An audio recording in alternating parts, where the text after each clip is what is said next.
신앙생활이 부자연스럽고 영적인 위기로 몰리고 있는 이 코로나 시대 속에서 여러분들이 선택을 잘해서 이 시대를 믿음으로 승리하시기를 주님의 이름으로 축원합니다. 이 코로나 시대 믿음으로 이겨내시려고 몸부림치며 기도하시는 여러분들에게 오늘 이 본문 예레미야 1장 11절과 13절 말씀을 가지고 위로와 격려의 말씀, 권고의 말씀을 드립니다.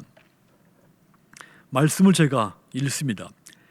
여호와의 말씀이 또 내게 임하니라. 이르시되 예레미야야 네가 무엇을 보느냐 하시매 내가 대답하되 내가 살구나무 가지를 보나이다. 여호와께서 내게 이르시되 네가 잘 보았도다. 이는 내가 내 말을 지켜 그대로 이루려 함이라 하시니라. 여호와의 말씀이 다시 내게 임하니라. 이르시되 네가 무엇을 보느냐 대답하되 끓는 가마를 보나이다. 그 윗면이 북에서부터 기울어졌나이다 하니. 아멘. 인생은 선택의 연속입니다. 그리고 이 선택에는 반드시 책임이 따르기 마련입니다. 내가 선택한 것을 다른 사람이 책임져야 하는 일은 없습니다. 좋은 선택은 보상이 있고 잘못된 선택은 그에 따른 참혹한 대가가 있습니다. 이스라엘의 복의 근원이신 하나님을 버리고 우상을 선택을 했습니다. 그 결과의 선택의 결과는 하나님의 심판이었습니다. 가장 잘못된 선택을 했고 가장 참혹한 결과가 찾아온 겁니다. 그렇다면 우리가 이 힘든 코로나 시대 속에서 선택을 잘해 믿음을 지키고 승리하기 위해서는 어떻게 해야 하겠습니까? 범사에 하나님의 말씀을 무겁게 받고 무겁게 들어야 됩니다. 성경에 보면 하나님의 말씀을 가볍게 여기는 자들이 잘못된 길, 잘못된 인생을 선택을 합니다. 그리고 멸망했습니다. 하나님은 일찍 다윗의 왕조에게 약속을 줬습니다. 언약에 순종하면 형통하게 될 것이지만 불순종하면 거역하면 징계의 심판이 있을 것이라고 경고했죠. 사무엘하서 7장 13절과 14절을 보시면 그는 내 이름을 위하여 집을 건축할 것이요 나는 그의 나라 왕위를 영원히 견고하게 하리라. 나는 그에게 아버지가 되고 그는 내게 아들이 되리니 그가 만일 죄를 범하면 내가 사람의 매와 인생의 채찍으로 징계하려니와 그랬습니다. 언약에 순종하면 영원히 견고하게 될 것이지만 언약에 불순종하면 매와 채찍이 임하게 될 것이라, 이런 말입니다. 한마디로 선택을 잘하라, 이런 이야기죠. 하나님의 이 약속은 다윗의 아들 솔로몬에게도 이어졌습니다.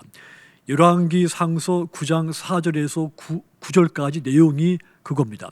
하나님의 약속은 다윗의 모든 후손에게도 유효한 약속인 거죠. 그렇다면 다윗과 그 후손들은 하나님의 약속의 말씀을 무겁게 받아들여야 되는 겁니다. 하지만 다윗의 후손 이스라엘 백성들, 하나님의 말씀을 가볍게 여겼습니다.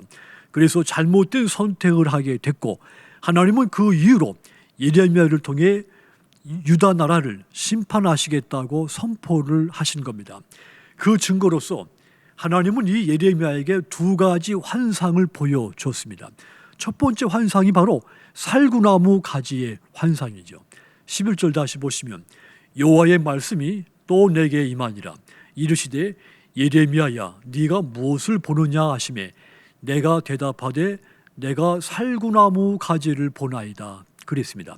하나님이 예레미야에게 네가 무엇을 봤냐고 물었을 때 예레미야가 살구나무 가지를 보았다고 했죠. 살구나무가 히브리어로 지켜본다는 뜻입니다. 하나님이 유다 백성들이 말씀을 가볍게 여기고 어리석고 잘못된 선택을 하는 모든 행위들을 낱낱이 지켜보고 계신다는 뜻입니다. 그리고 예레미야가 두 번째 본 환상은 끓는 가마입니다. 13절 보시면 여호와의 말씀이 내게 다시 내게 임하니라. 이르시되 네가 무엇을 보느냐 대답하되 끓는 가마를 보나이다.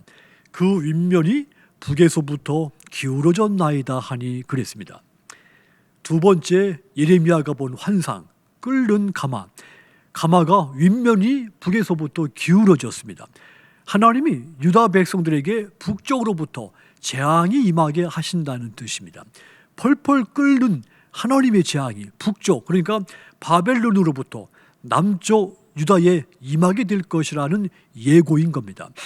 하나님께서 언약을 버린 이 이스라엘 백성들을 심판하기 위해서 끓는 가마를 준비를 하신 겁니다. 하나님께서 예레미야에게 이 두 가지 환상을 보여준 것, 하나님은 말씀하신 것은 반드시 이루신다는 의지의 뜻을 보여준 겁니다. 하나님은 이스라엘 백성들에게 약속대로 신실하셨지만 이스라엘은 하나님의 약속을 배반을 했습니다. 말씀을 가볍게 여기고 타락을 한 것이죠. 그래서 하나님은 다윗과 약속하신 말씀 그대로 실행하기로 작정을 한 겁니다. 만일 유다 백성들이 하나님의 언약에 충실했다면 이런 끔찍한 재앙의 채찍은 맞지 않았을 겁니다. 하지만 그들은 하나님의 언약을 버렸고 말씀을 가볍게 여겼습니다. 그로 인해 잘못된 선택을 하게 됐고 심판을 자처하게 된 겁니다. 우리의 형통은 하나님의 말씀 속에 있습니다. 왜냐하면 하나님은 복의 주관자이시기 때문입니다. 누구든지 형통한 삶을 살기를 바란다면 반드시 하나님의 말씀을 무겁게 들어야 하며 그 안에 머물러야 되는 겁니다. 그러므로 저와 여러분들이 하나님의 말씀을 무겁게 듣고 무겁게 받아서 믿음의 선택을 잘하여 이 힘든 코로나 시대를 영적으로 넉넉히 이기는 저와 여러분들이 다 되시기를 주님의 이름으로 축원합니다.